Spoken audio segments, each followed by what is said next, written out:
Guess how many nannies don't show up for their interview each week? Comment down below and we'll see if you're right. If we haven't met before, I'm Michelle Kelsey, founder of the Nanny Solution by Nannies on Call.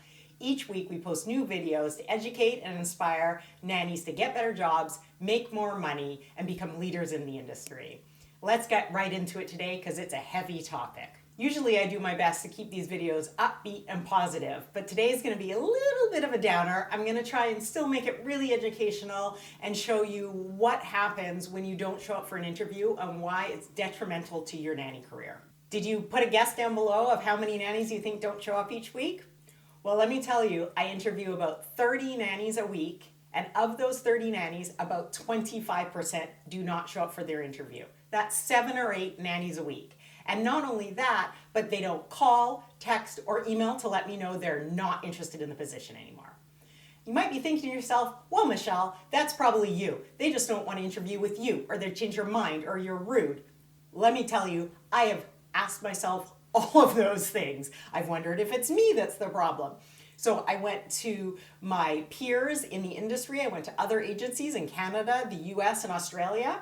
And they have all told me their rate is about 25% as well. Not only that, but one of the number one complaints from families that we get who have tried to go it alone and then end up using our agency is that they have so much time wasted by setting up interviews with nannies they think are going to be fantastic and then turn out to not show up. So they end up with no interviews, it's extremely frustrating, and they end up with no one. So they come to us to help them out. I want to give you some real world examples, and this really happens every week. So I'm using an email exchange I had with a nanny as an example to teach and educate you. She's not any different than many of the nannies I interact with, and it's truly just an example to show you what you could do better or how you can avoid this, because you should never, ever do this if you plan on being a professional nanny. Okay, so here's an email I received from a nanny in the last few weeks. Hi, Michelle. I'm currently doing a shared nanny for families in Kitsilano 3 days a week. I'm looking for 1 to 2 extra days to fill my week. I'm wondering if you can help me find another family or if you have any suggestions, advice. I've been a nanny for 9 years now, 3 years in Vancouver and 6 at home in Ireland for a family of 4. I have great references. I'm 28 years old, Irish, fun, energetic, and outgoing. I look forward to hearing from you. Wow, she sounds like someone I have to meet right away. I was really excited when I read her email, and I thought we can definitely help this nanny out. One of the things I do when I receive an email, because we interview thousands and thousands of nannies over the years, I check my email to see if there's a previous correspondence with this nanny. I also check our database. So I did check our database, and unfortunately, she had an interview set up in June of last year, and she did not show up. Not only did she not show up, but we always follow up with the nannies after they don't show up for an interview and ask them if there was some kind of miscommunication or problem and to let us know, and we'd be happy to reschedule. We totally understand that things happen, life happens, emergencies happen, your plans change. It happens. But communication is key. And so we're trying to communicate with the nannies and we expect them to communicate back. So here's what I said in return. Thank you for reaching out. It looks like you had an interview booked with us in June 2020 but did not show up. And when we reached out to you to see what happened, we never heard back from you. Do you remember what happened? Let me know and we can go from there. I wanted to give her the opportunity to apologize and let me know what happened. I know that it's during COVID. I know lots is going on with lots of people, so we are giving people second chances. But this is how she responded. Oh yes, I actually do remember, but I can't remember what happened. Would you like to reschedule another interview, or what is the regime? Seriously? Not an apology, not I'm sorry for wasting your time, nothing. That's what I had to deal with. Again, now it's going to be a no from me. And here's what I responded. Thank you for getting back to me so quickly and being honest. 2 of the nanny core competencies that we look for are reliability and good communication skills. Due to the fact that you were a no-show for the interview and then didn't bother to respond when we reached out to you shows you lack these skills. I'm sure that you are great with children, but we look for additional skills and attributes to ensure we are working with the best nannies. Best wishes, Michelle. Unfortunately, it doesn't end there, but I wanted to let her know, and let nannies know, which is why I'm doing the video, that childcare is only one part of your job. Families and agencies look for much more than that. And communication, taking responsibility, and being accountable for your actions are huge parts of the nanny job. Because when you get hired and you start working, those are qualities the family is going to be looking for. So here's what she responded to me.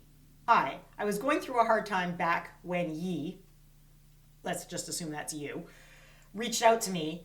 I was contemplating moving home to Ireland with the world pandemic and had a lot on my plate. So I'm sure that's why I didn't get back to ye, as 100 things on my mind. Sorry about that. I should have responded, but at that moment I had way too much on my mind, and the last thing I wanted was to talk to a stranger about the jobs, as I didn't know what the future was going to be. I actually don't lack any of these skills and have great communication skills and attributes, and I'm extremely reliable, and I've been told this by many people, and it isn't that I didn't bother to write back, I just had a lot on.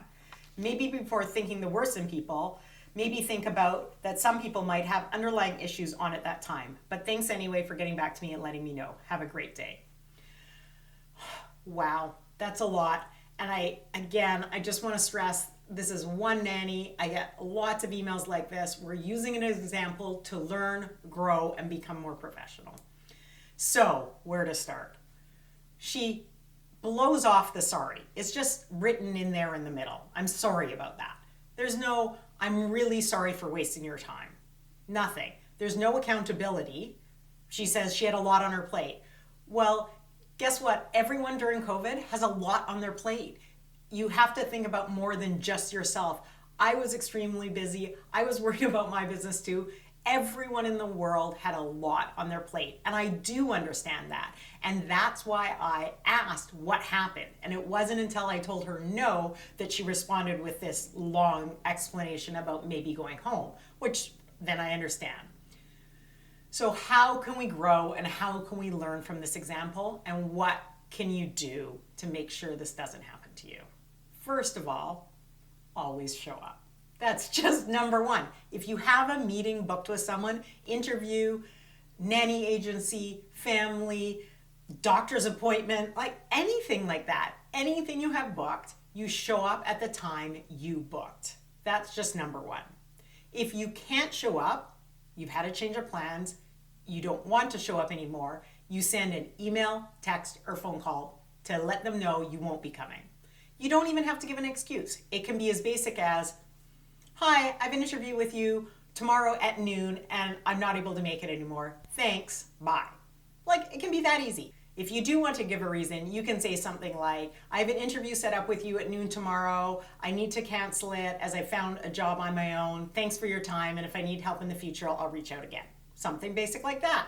Another nanny emailed me this morning and said, I need to cancel my interview today. So it was the same day. She said, I'm not feeling well. I'm wondering if we can reschedule for another day this week. Absolutely. It's that easy. Just show a little bit of respect for the person on the other side's time and that they're going to be waiting for you. If you do make a mistake and you miss your interview time because you're over busy, over stressed, double booked yourself, there are lots of reasons. We are human beings. We're human on this side. Nannies are human on the other side. So if you do mess up and you realize that you missed your interview, take accountability for it and take responsibility for it. And never underestimate how far sorry goes. I am so sorry I missed the interview with you. I double booked myself. It was completely my mistake. I'm hoping we can reschedule for another time. Please let me know. You have to take accountability because you did miss the interview and you did waste their time. When I get ready for an interview, I spend an hour. I block off an hour for each nanny. So I prep ahead of time, I wait for them on the video call, I interview, and then I have follow-up after. So it's a full hour that I am now wasted if someone doesn't show up. And I know you can say, you can do something else, but when you have back-to-back interviews or you've scheduled your day around this, if you're a family and you've planned to be home at that time or you put the kids down for a nap at that time, there are lots of things that go into meeting with someone.